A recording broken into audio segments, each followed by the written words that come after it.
6 de la mañana, 55 minutos, pues es un placer saludar a esta hora al ministro de Hacienda, José Manuel Restrepo. Ministro, bienvenido como siempre a Red Más Noticias. Muy buenos días, Jenner, un saludo a usted y a todos los televidentes de Red Más Noticias. Un placer estar con ustedes como siempre. ¿Contento con la aprobación de la reforma? Como colombiano contento, pero sobre todo contento por los más vulnerables de este país, porque esta reforma beneficia a 29 millones de colombianos en temas que son de mi sensibilidad. Más empleo para los jóvenes y para las mujeres, sí. Más oportunidades también para el microempresario con un subsidio a la nómina, el apoyo a tantas mujeres y familias vulnerables con una renta básica de emergencia y la matrícula cero, la gratuidad en la educación superior en instituciones oficiales para beneficiar a miles, cientos de miles de jóvenes de este país. Ministro, ¿podríamos decir que eso que usted acaba de escribir es el espíritu de esta reforma? El corazón de la reforma es lo social. Nunca antes se había hecho un proyecto de reforma que tuviera modificación de tributos, que tuviera como centro de atención, de preocupación, la gente como este. Es que cuando yo digo que beneficiará junto con otros programas sociales a 29 millones de colombianos, es más de la mitad de la población de este país.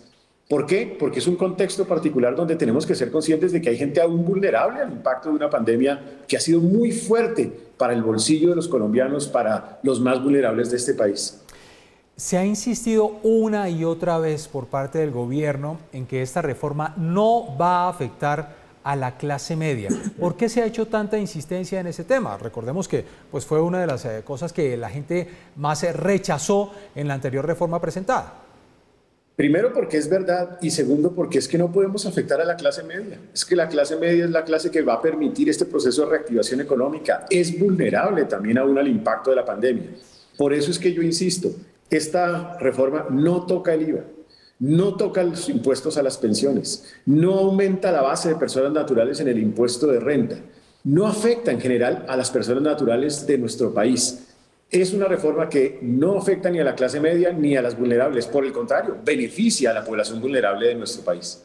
Ministro, ¿y cómo va a ser ese trabajo gobierno mancomunado? Tiene que ser ese trabajo entre el gobierno y la DIAN para poder hacer todo este recaudo de impuestos. Vamos a hacer un gran esfuerzo con la DIAN para luchar contra la evasión fiscal. Es que la evasión es una forma de corrupción en el país. Y para luchar contra la evasión vamos a llegar donde el potencial evasor con su declaración de renta sugerida. Esa declaración será una factura, se puede cobrar en un proceso ejecutivo, luego va a desincentivar al evasor a que siga evadiendo. Y vamos a hacer un gran esfuerzo de austeridad en el gasto público, nos vamos a apretar el cinturón. Ayer ya arrancó. Presidencia de la República elimina 3 consejerías. Esta es una demostración de que estamos trabajando con ejemplo y que en el presupuesto general de la Nación del próximo año la adquisición de bienes y servicios no va a crecer, va a disminuir. Aquí hay compromiso activo del Gobierno Nacional con la lucha contra el propósito de la austeridad en el gasto público. Ministro, también se ha reiterado una y otra vez pues, que en esta reforma los que ponen son los grandes empresarios, con el famoso impuesto de renta, pero ya hay una preocupación con las pequeñas y con las medianas empresas. Muchos sectores estaban diciendo que fuera menor ese impuesto para estas empresas que también son más pequeñas.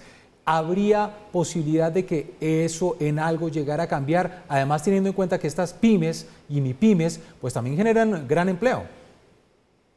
Esta reforma tiene algo absolutamente extraordinario y es que incrementa el rango de las empresas en el régimen simple.